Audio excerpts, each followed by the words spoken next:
Digital Influx are a London-based edtech company. We're offering a 12-part course for 8 to 11-year-olds to learn the basics of user experience principles and design thinking. Programs relating to STEM are important, as children should be taught how to think, not what to think. The course aims to develop their problem-solving, teamwork, and critical thinking skills, among many more. Each lesson will have short videos and games to make sure your experience is fun and memorable and fits with your own learning style. And it improves soft skills by using real-life practical examples to improve empathy. To learn more, please visit digitalinflux.com.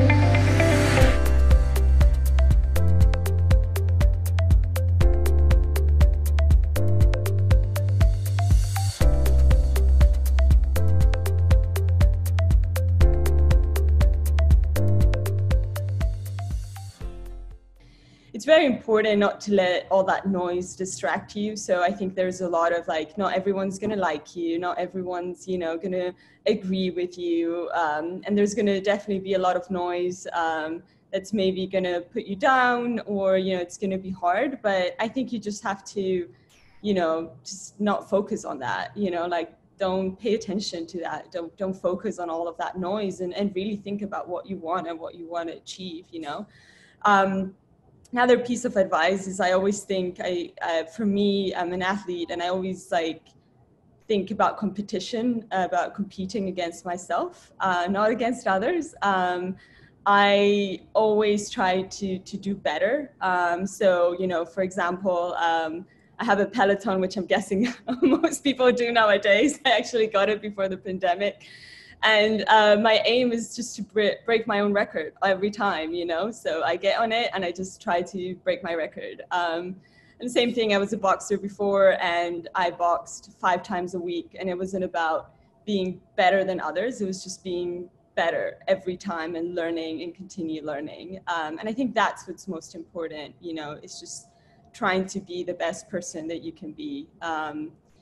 And touching upon that also is learning. I think a lot of people think that when you're in this leadership roles, you're sort of like, you know everything, and you're never going to know everything. And it is very important to continue learning and having that learning mindset, and show that humility, that you might not, and you continue to learn. And I think that's going to make you, a much better leader than most of the leaders that there's out there. And I think it's just very important to learn and to be positive about it, to always stay strong. And also as women, I think we have certain advantages and certain traits, and we need to use them. We tend to be very empathetic with people. So I think we need to use those strengths and not think of them as weaknesses. So that's sort of like my advice to everyone there. I'm Ree. I lead product design at NTWRK. It's a really exciting e-com or live streaming e-com startup out of LA. Although we're remote, we work anywhere. Actually, my base for comparison is a bit different in that I used to work in the music industry, where I was often the only woman in my peers and just treated pretty terribly. I'm ashamed to say it, but I kind of took poor treatment and poor payment as part of the territory. I was very young. Compared to that, the tech industry was a vast improvement already. But I did feel like I was kept back perhaps in junior and mid-level roles a little bit longer than I should have been. A friend of mine is a product designer actually, and she's married to a male product designer. And that was a really difficult journey to watch, right? Because while she had nearly a decade of experience in this, he came into the field and, within about 3 years, he reached a director role and he doubled her salary. Struggles like that definitely do exist. And, they exist for a lot of underrepresented people, very much not just women. I will say we're an industry where it's openly discussed. People are trying to close that gender gap. And, you know, if you see something, I think you can call it out, and you'll probably get a pretty positive response and help. My advice would be, yeah, be confident in your abilities, not just for your sake, but do that for fixing the problem of the pay gap. You know, apply for leadership roles and apply for them unapologetically. And also another dynamic to be aware of, and I feel like it's been ingrained a bit in women from just being underrepresented and not being treated with the equal opportunities. And what Guiomar said, you don't have to act a certain way to reach a leadership role. You know, you don't have to be bossy. You don't have to make any personality changes. Some of my favorite bosses have been introverted and not type A personalities and not your typical corporate expectation, you know, just smart, just really good at the job and really passionate. And I think that's an important piece of advice. Your career should be about your talent and your skill. And if you ever feel like it's not, call it out. And yeah, look for support in women in your workplace or in other groups if you feel like you need a higher dose of empathy. Hi, I'm Jess. I'm the head of design at Clutter, and before this, I was leading a product design and user research team at Vice, and before that, doing similar stuff at Rent the Runway. So have been in leadership now for a minute, and definitely struggled to get there. Early in my career, I was very much in conflict with a handful of male colleagues, and I found that the nature of the struggle was asking for things that weren't really appreciated. It felt like I was asking for too much and ended up just not sticking around at those organizations. So, you know, I think the learning I've taken away, and rest in peace, Ruth Bader Ginsburg, but fight for the things that you care about, but do so in a way that will get others to join you. So I've definitely learned that the hard way. And I think my approach to trying to solve problems, trying to advocate for myself, trying to advocate for a team has really changed. It doesn't mean it's softened, but it's just more tactical. I take a different approach, but I think it is important to, you know, continue to advocate for yourself, continue to advocate for your team. The other thing that has really changed, and I would give this advice to my earlier self, is all advice, your mileage may vary. You know, I used to kind of take suggestions from people and try to run with them verbatim and say, okay, this is how you would approach this conversation. Let me go do that. Let me approach this conversation exactly in the way that you're framing, and then realize it didn't work out for me. Much like what Ree was saying, you can't force your personality to be somebody else's. You have to try to adjust and use your own style, use your own voice.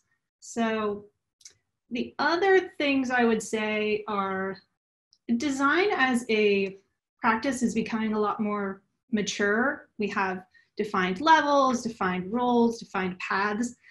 And so if you don't see that out in front of you, I would challenge your manager and your leadership to provide that to you. You know, there's a lot of great leveling documents out there. And I think getting both your idea of a roadmap forward and also your organization's idea of a roadmap forward, that should be a conversation that's easy to have now. Hi, I'm Cassie. I'm the first and only, so I guess lead of myself, UX designer at Domuso. We're a fintech startup here in Santa Monica. And previously I was working at an agency.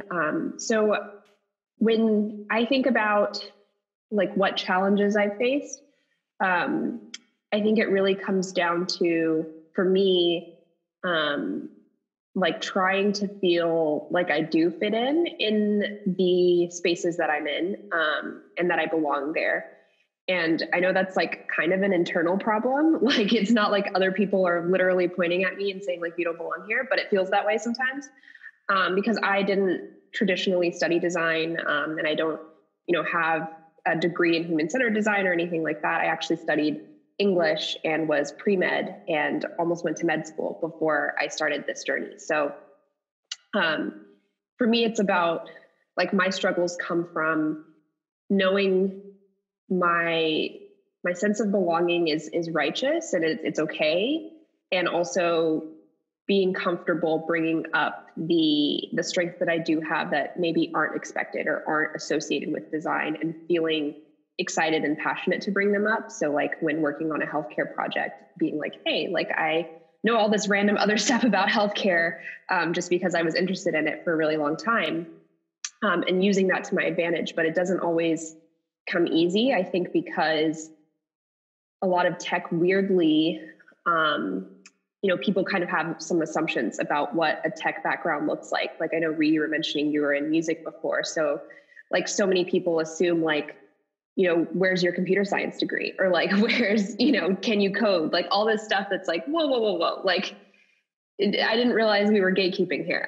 But yeah, like just knowing that doesn't have to all look the same. Like no tech person, especially a designer of all people, like our backgrounds shouldn't look the same and shouldn't be exactly identical. So I had to come to terms with that, and it wasn't easy. But I think that's been the biggest hurdle for me. And once I kind of get over that in each new space that I join and each new environment I'm in, I start to become more comfortable and can really contribute as part of a team. But it's a hurdle I'm coming over myself. But yeah.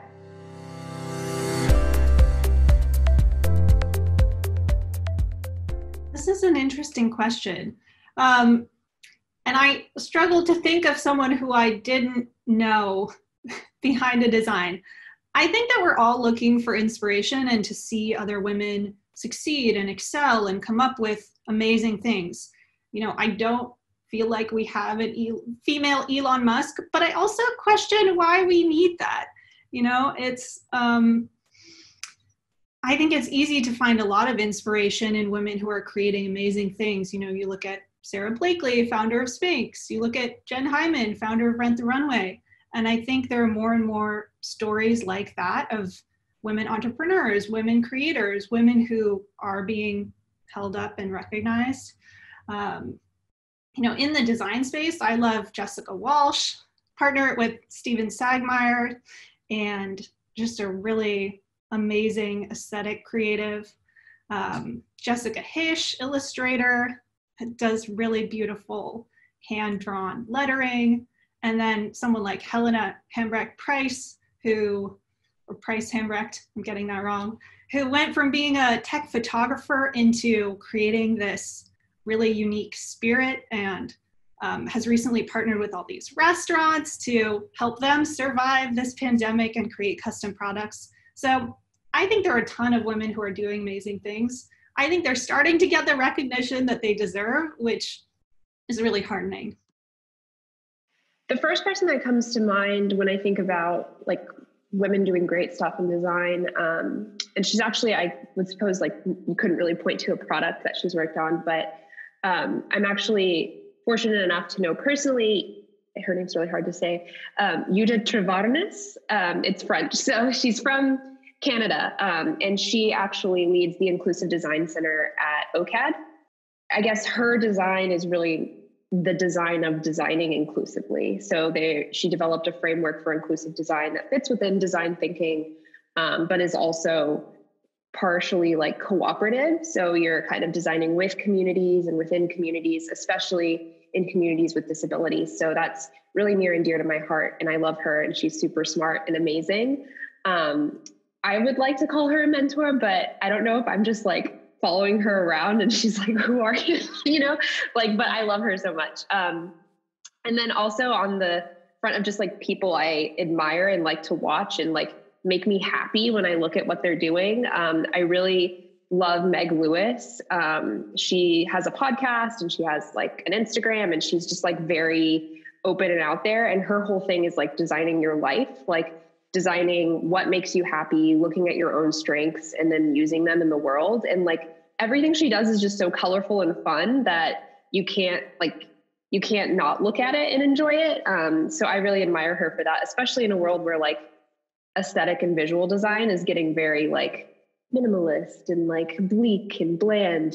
For somebody to be like so boldly open and wild and vivid is really cool to me. So I love both of them very much. I struggle with this like word masterminds, and this whole conception of there is these people that are these masterminds over like these projects and amazing companies like Steve Jobs and Elon Musk and all that. And I think behind all of these people, there's a group of extremely talented men and women, that are really the ones that are creating all of this, and they're kind of like not getting the credit for it, because it wasn't like someone just like invented like and completely made the iPhone or the iPad or whatever it is. It wasn't one person doing this. It was a lot of like different designers and engineers and people working on the same problem and really driving it and solving it. So I really struggle with this idea because I feel it's like very egocentric, of these masterminds, because it's not true. It's an illusion that we have, that it's a one person kind of that achieved that. And it's completely misconstrued in society, and the way that it's seen. But with that being said, there's one person that really stuck to me, and it was a chat that I went about, I think it was either 3 years ago, something like that. And it's this woman called Maria Giudici. Might be I'm terrible like saying names, pardon me. But she was the VP of user experience at Autodesk. And she wrote this book called The Rise of a DEO instead of a CEO. And it was all about how regular CEOs are always like have these MBAs, super business, like what is, very military, and you do this, and they're just driving like all these companies and results and everything. And her point of view was very much that as designers, there's certain traits that we have that we do in every project, that those traits are what's going to make future companies essentially successful, and that we need more DEOs and CEOs essentially. And she talks about, all these traits that designers have because of the work that they do, where they are like change agents, for example. So you're able, as designers, we're able to adapt and change and really explore and innovate, and that is something like that kind of mindset is what's really needed, and we are very much like risk takers as well, right? Because we think of an idea, we try it out and we see how it is, and then it doesn't work and we try it, but we take risk and we push boundaries and we try to innovate. And we're also like socially intelligent, and meaning like we empathize, right, with the people that we're designing for. We're not going to create a design just to design it. We're trying to solve problems, and we're trying to understand the people we're solving those problems for. So I just was really inspired by her and the book that she wrote, and this sort of like design thinking. And she was also explained how the first 4 months that she was at Autodesk, she was basically just hanging out around in like a kitchen area, the coffee machine, and she was just talking to all these people, and no one really knew who she was because she was new. And she was just kind of gathering insight of what was happening in the company, what was working, what was not working. And just, she was like traveling around to all the different offices, and it was just like really inspiring to see, and to hear someone approach things with very much like a design thinking kind of way. And I guess like that's someone that I've been very inspired. And I think that we should do that more. But don't believe in masterminds or anything like that. I just believe on using that design power that we have to build things. That hit the nail on the head. I don't have one name for you. And yeah, I don't really, I'm not in love with the idea of masterminds, which I don't know is necessarily a good thing or a bad thing. I've been very inspired by anyone who has come into a design leadership position and really, with confidence and knowledge, or someone who has pushed something new, like, for example, going into a company and trying to spearhead product design research where it's never been before is something kind of challenging. So I admire that. But yeah, honestly, I kind of pass on that question. Sorry for the lazy answer. But yeah, since moving to America, I've had a good run of companies, I think, that have kind of recognized and promoted women and acknowledged their accomplishments, and they were very awake to fixing this kind of problem that we're talking about today. So yeah, I'd rather hear all of your experiences on that one.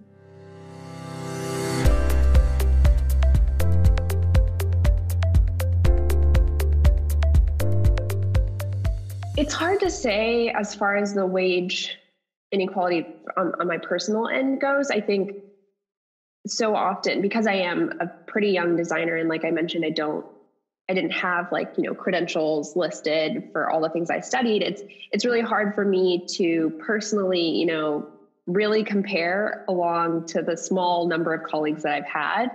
I will say, like, when I've spoken to my female colleagues in certain spaces versus having, a male design manager, our energy approaching negotiations or approaching conversations about wages and about our salary, it's like, I can't even imagine how the level of confidence he has going into those conversations is something that like I couldn't fathom, and that might be because of, his more experience, his, design degree, all these other things are compounding. But it definitely doesn't help, I guess, to feel like, you might be the only woman in the room, or the only person kind of experiencing the number of diverse things that you're experiencing as a person in that space. The first step that I think some companies haven't achieved, and I know for a fact because I have seen it, is transparency between employees. Like, I think we saw the whole Bon Appetit thing crumble very recently. Like, so often people don't talk about it and you don't feel comfortable talking about it. And I even got a brief moment where I was actually, and I don't know how legal this might be, but I was approached by a senior person in a company one time, and they were like, the word is that you're like revolutionizing people, you're radicalizing people. And it's like, good, I'm glad I have that reputation. But also, just the idea that could be viewed as radical or revolutionary, to be transparent with your coworkers about what you're compensated, what benefits you have, how you're treated in any meeting or any environment, that's radical and revolutionary is like shocking. And it definitely shouldn't be squashed by anyone in leadership. I think it should be encouraged. So I can't tell you how to fix it, but I think one of the first steps would be transparency and just being open between all levels of a community about what people are compensated. Regarding if I've experienced it, yes, I've experienced it. I had a time where one of my male colleagues learned how much I earned, and he asked for a raise to earn more. So that was an experience, and they gave it to him. So that was that. And I guess like there's always going to be, this pay gap. And I think what we can do is just empower ourselves to try to bridge it. I think the power is going to very much come within ourselves and building that confidence. And I'm guilty of it because I don't like having salary negotiations and like I'm always like, oh, I'm asking for too much, and I hate like negotiating, and I know it's uncomfortable, but I think it's something that, you have to learn, and you have to empower yourself, and you have to ask, because if you don't ask, someone is not going to give you more money, or someone is not going to bridge that gap for you, like you have to do it yourself. And I think that's what we need to do as women is we have the power to do it, and we need to empower, ourselves to have those difficult conversations. I also would recommend, I am subscribed to Masterclass, and I looked at the negotiating Masterclass by Chris Voss, who is fantastic. And I was loving it. It was very inspiring, and I would definitely recommend, like I said at the beginning in my first question, learn. So that's what I do. When I don't know how to do something, I'll just like learn and try to, find how other people do it. And that's what I would encourage. But I think in terms of what can we do is we can ask, we can push ourselves. We need to do it, because no one is going to offer you like being like, hey, do you want like 20K more in your salary? Would you want that? Like no one is going to offer that, like I wish, but it's not going to happen. Or, hey, do you want to get paid the same? So we're the ones that need to drive it and push it. And that's what I would encourage everyone. I know it's difficult. I'm guilty of it in terms of finding it difficult and sometimes avoiding those conversations, but we need to do it. And, obviously having transparency, like Cassie said, would help, but that's not normally the case in the company. So I think that we need to push it ourselves. I reached an age, or at least I had a revelation one day maybe, that I was going to start stating my worth at the rate that I felt men would ask for, and then add a little.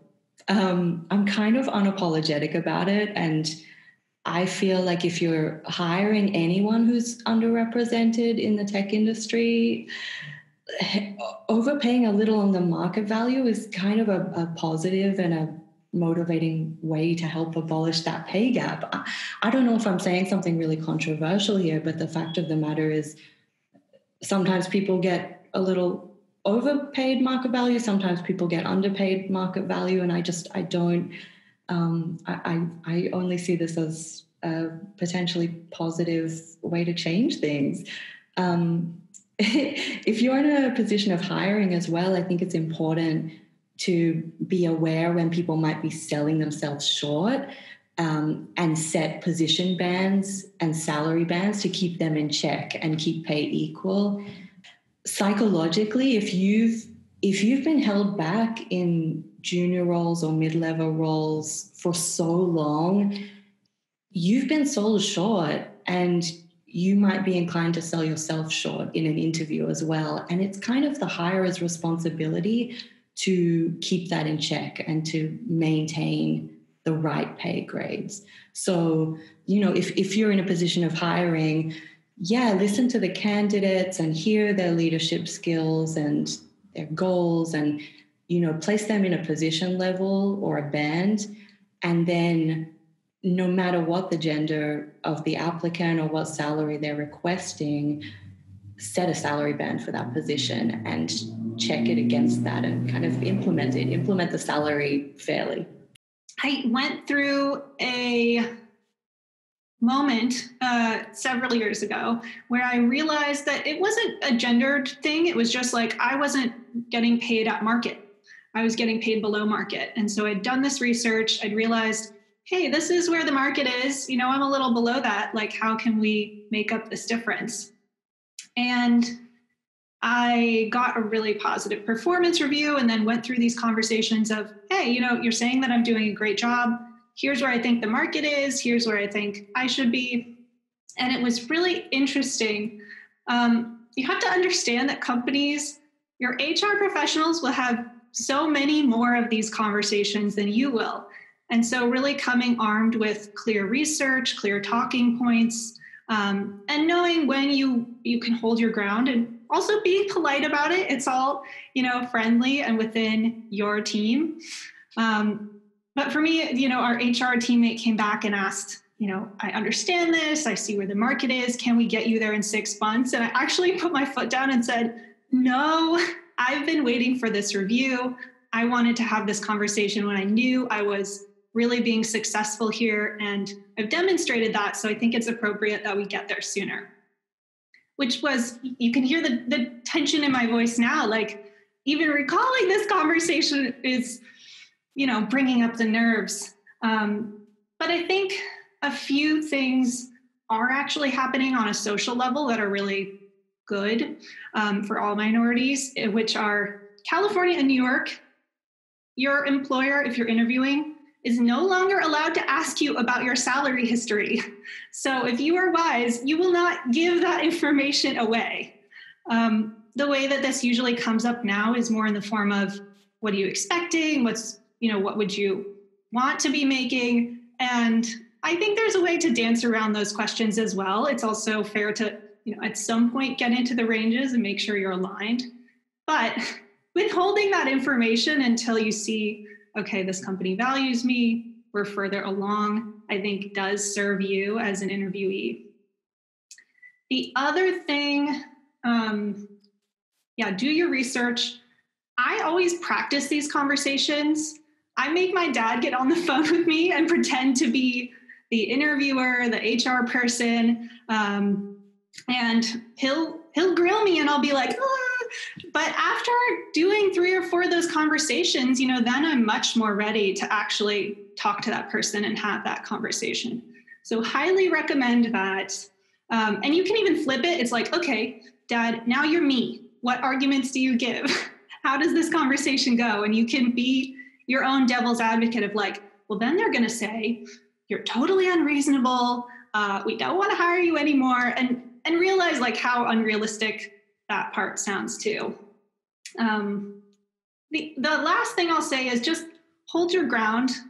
If you understand the way that companies hire people, there is room, like Ree said, to flex a little bit, to lift up an offer a little bit, to throw in a bonus, to throw in, other things that you may want that may be non-monetary. So don't feel like you have to give the answer quickly. You have to get back to people. You have to, think about things on the spot. I think that's really helped me. So another suggestion there.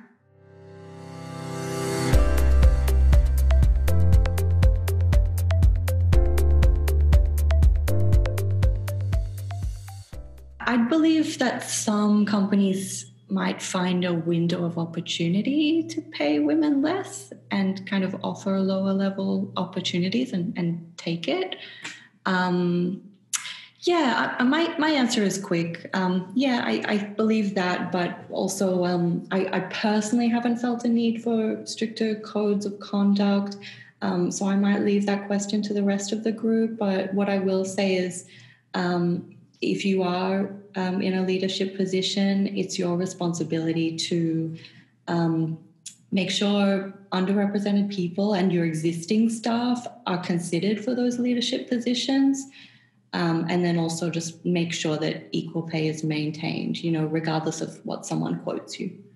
I guess I have experienced certain struggles with sort of derogatory or maybe the way people treat you because you're a woman, for sure. I almost feel like it's important for us to also hold people accountable for what they're doing as well, and what,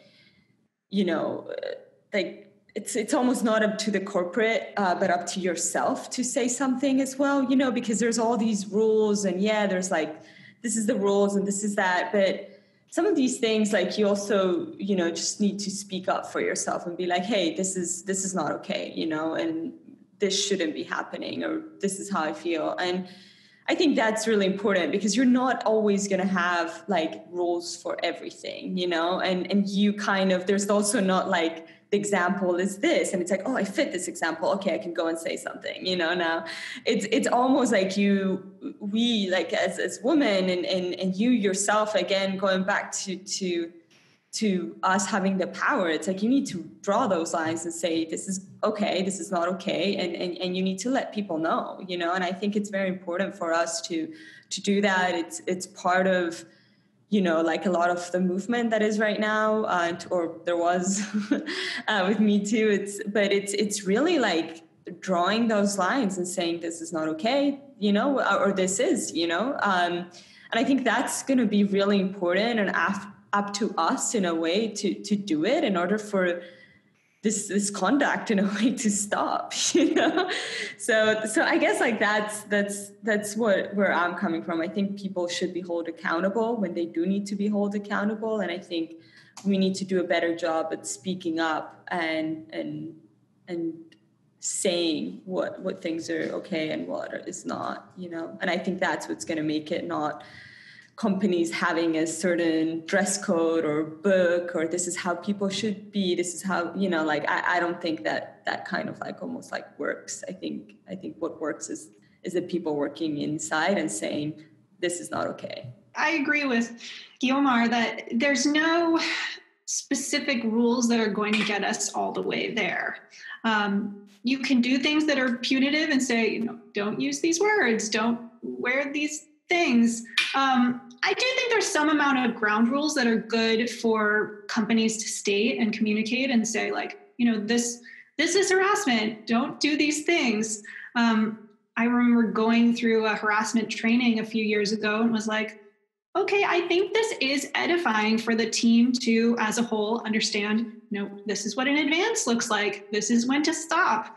But that kind of a thing was more of a framework of how do you make good decisions than very specific things to do and not to do. And the last thing I'll say is just ruling things out doesn't automatically yield an inclusive environment. I think that is more about what to do than about what not to do. So figuring that piece out takes more effort, but I think will yield just a more engaged culture and a more inviting culture. I mean, fortunately, I don't have a specific experience where I felt like threatened because of my gender or unsafe because of my gender in the workplace. There are probably instances where, you know, people's questioning of my abilities might have been linked to gender, but that's also presumptuous on my side. But definitely doesn't make me feel better, you know, thinking that could be a possibility. But like, even in the small sense, like a really like lighthearted, I guess, example of workplaces like needing to adapt to be more inclusive. The company I worked at was mostly male led. And even to the point where, you know, we were so small, we didn't have like an office manager. So like, you know, every month there would be a different person in charge of kind of like collecting, like, what are the office supplies we need this month to order in bulk, right? And snacks, et cetera. And I kind of one time brought up like openly in a Slack channel, I was like, hey, I think our bathroom needs like tampons. And I said, you know, for people who menstruate, because we shared a bathroom. So I was like, not even specifying like me as a lady, I need tampons, right? I was just like, people who menstruate, it'd be nice to have those. It's expensive and, you know, not everybody remembers to bring them. And that was kind of like, nobody had like thought of that before. Like the person ordering from Amazon, it never crossed their mind because they hadn't thought to ask in an open way. And then the people who did need them didn't feel comfortable saying like, hey, this is something we need on our supply list. So I think like having diverse representation of different needs and different perspectives in like every little decision, even the like seemingly frivolous ones, like what supplies do we need for our office, is like something that isn't codified into many companies like rule books. But it does make a difference about how comfortable and how safe people feel in that environment. So yeah, that's like the only example directly of like how my life was different because of my gender in a workspace. But thankfully, you know, people were really receptive to that, as you know, cringy or like briefly uncomfortable as they felt reading tampon in their Slack window. We got through it and we ordered them. So.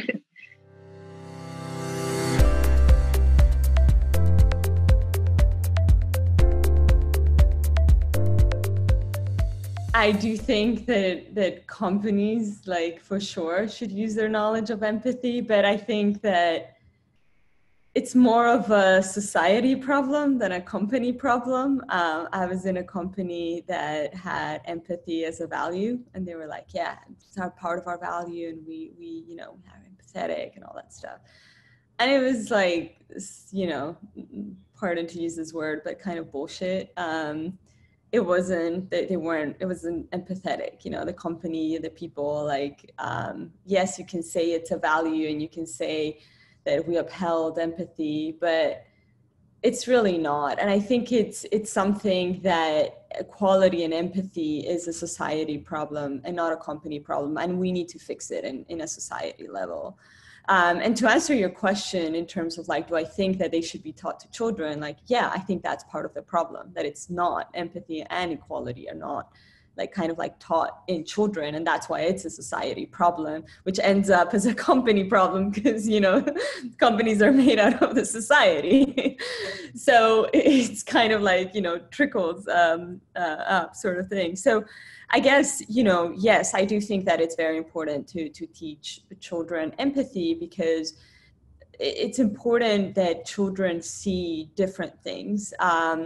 I lived in 6 different countries, I think now, and in every country that I've lived, I've learned a new culture and a new language, and that has really helped me to open my mind and empathize with, and really learn empathy, from a very young age, because I've always been exposed to a lot of like different things that weren't like me, and I think that was really, really important, and that's how I learned it. And it's not that we should teach kids like that, like just put them in a bunch of like random countries or anything like that.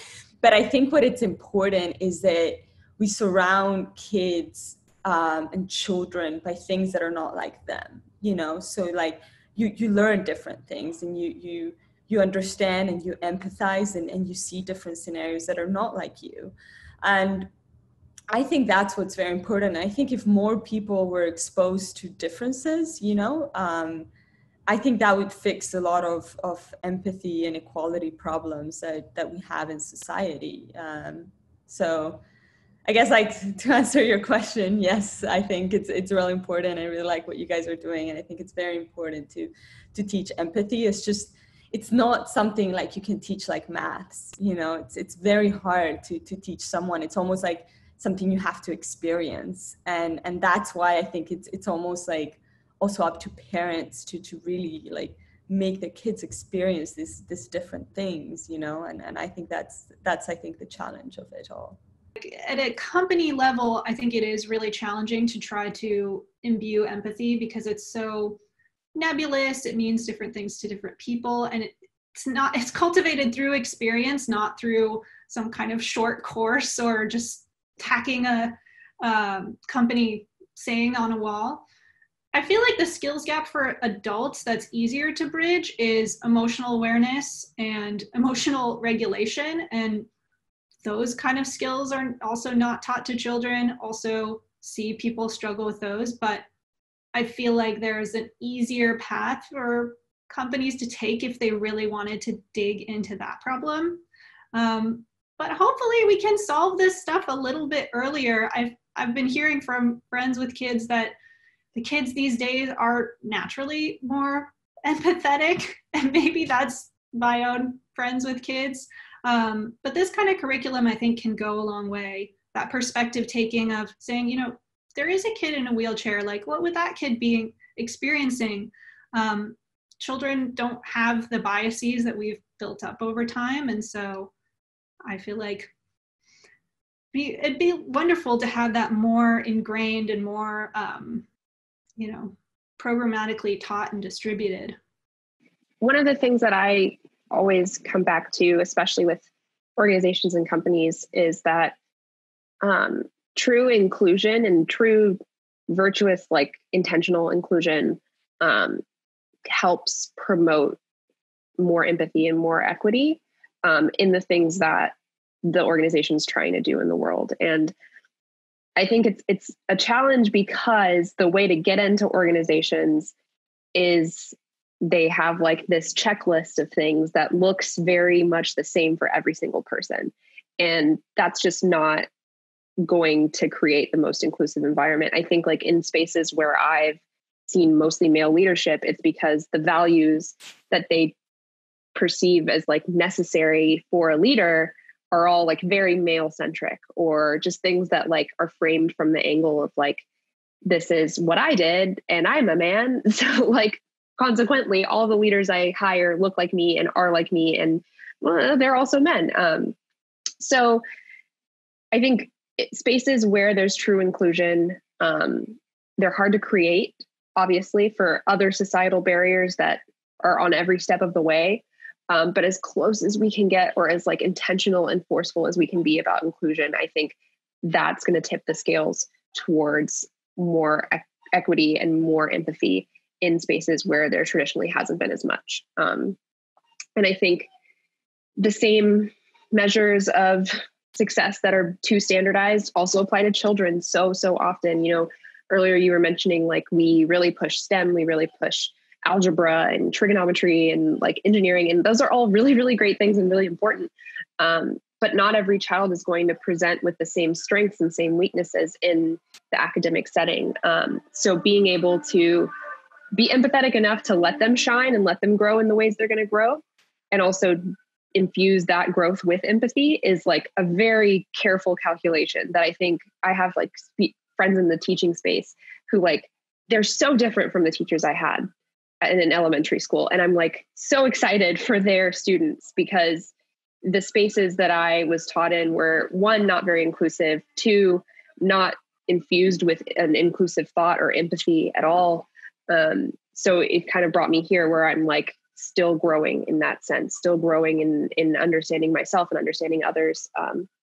Like, you know, Guiomar was mentioning, like, I grew up in a really, really, really homogenous community in South Texas, right? Where everybody was super conservative and white and Christian. I didn't even meet a non-Christian person until I went to college. So that was interesting. So, you know, every step of my life has been growing in empathy. And I think starting younger is better even. And I'm excited for the future for kids who do get to do that. Empathy is such an awesome life skill, I think, and maybe my favorite lesson from the product design space. I wish everyone in the world could learn more about empathy. So yeah, definitely starting at a young age is such an amazing endeavor and a skill for children's careers in the future and life skills. I think the coolest part of product design is that focus on empathy. And it's so rare to find a creative job where you're responsible for exercising empathy with other people, with users, rather than relying on an expertise or kind of designing for yourself, you know? I also think empathy, it has a good place in human resources as well, and recruiting new people. So if you were to apply product design research tactics to something like an interview of a new candidate, you can use empathy to kind of learn about their life journey and their leadership goals and their career goals and their skills, where they're at the moment, in a more genderless way, and without focusing on someone's resume. So for example, if you're interviewing someone, get out the Post-its and ask a candidate to write down 7 big points in their career to date, you know, the highs, the lows, and then talk you through it. And I think conducting an interview like that, where you're showing empathy and care towards the candidate, I think you get more out of them than you would, say, a stressful design challenge or the pressure cooker situation. So yeah, and also, yeah, I think teaching empathy and soft skills to children is a really big win. And it should be credited as much as a hard skill as well, like those things like math and science.